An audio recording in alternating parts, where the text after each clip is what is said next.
केउ कारणरू माता द्रौपदी कुकुर मानकु देइथिले एपरि भयंकर अभिशाप कौन होई पारे एहा पछर प्रकृत कारण।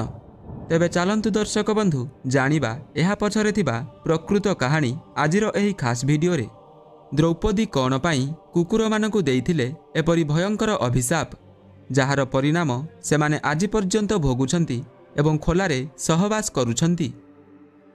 तेबे दर्शक बंधु एही कहानीटी बहुत प्राचीन तथा महाभारत समयर अटे।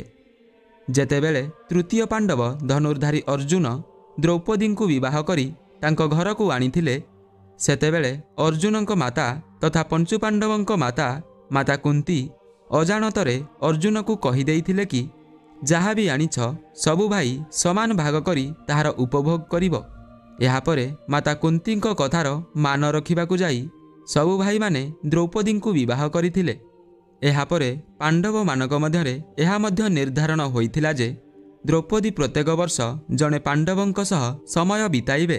तेबे जेतेबेले द्रौपदी कहा सहित समय बिताउथिबे सेतेबेले सही कक्ष को अन्य केही जेपरि जाई पारिबे नाही एवं जेतेबेले जेउ पांडव द्रौपदी कक्ष को जाउथिले सेतेबेले सेमाने निजर चरण पादुका को द्वार सम्मुखरे रखी करी जाउथिले जहा देखि अन्य केउ पांडव सही कक्ष को जिबे नाही।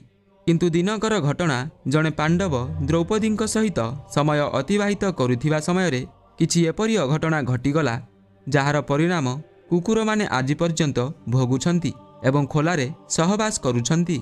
तेबे थरे जणे पांडव नियम अनुसारे निजर चरण पादुका को द्वार बाहरे रखिदेई द्रौपदी सह समय बिताउथिले एवं एही समयरे सेठाकु एक कुकुर आसी खेली खेली पांडव द्वार पाखरे खोलिकी जाइथिबा चरण पादुका को साथीरे नहीं जाउछि।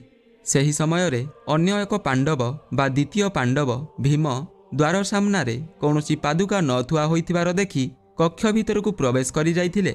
एहा परे सेही कक्षरे द्रौपदी सह अन्य पांडव थिबा देखि से लज्जित होई जाइथिले। तापरे द्रौपदी और तांको सह समय बिताउथिबा पांडव मध्य क्रोधवशतः भीम को पचारिथिले कि द्वार पाखरे पादुका थिबार देखि मध्य किभଳି भावे तुमे कक्ष भीतर को प्रवेश करि पारिल। एहा परे भीम उत्तर रे कहिथिले द्वार पाखरे कौनसी भी पादुका थुआ जाई नथिला। तापरे पादुका खोजिबारे दुई पांडव लागि पड़िले एवं खोजु खोजु सेमाने सेही कुकुरटीकु जंगल मध्यरे सेही चरण पादुका सह खेलुथिबार देखिले। एहा परे एही सबु कथा को नेई द्रौपदी बहुत क्रोधित होई जाइथिले एवं सेथिपाई से कुकुर को अभिशाप देई कहिथिले मु आजि जेउ कारण पाई लज्जित होईगली सेहीपरि कुकुर जेतेबेले सहवास करुथिबो ताहाकु पूरा दुनिया देखिबो एवं सेही दिन ठारू कुकुर माने खोलारे सहवास करिथांती जाहाकु पूरा दुनिया देखि थाए। तेबे दर्शक बंधु जदि आपनकु आजिर एही भिडियोटी भल लागि थाए एवं आपण एही भिडियोरु किछि नुआ कथा शिखिबाकु पाइले तेबे भिडियोटी को गोटे लाइक कर दियंतु एवं एही भली भिडियो देखिबा पाई आम चैनल को मध्य सब्सक्राइब कर दियंतु। धन्यवाद।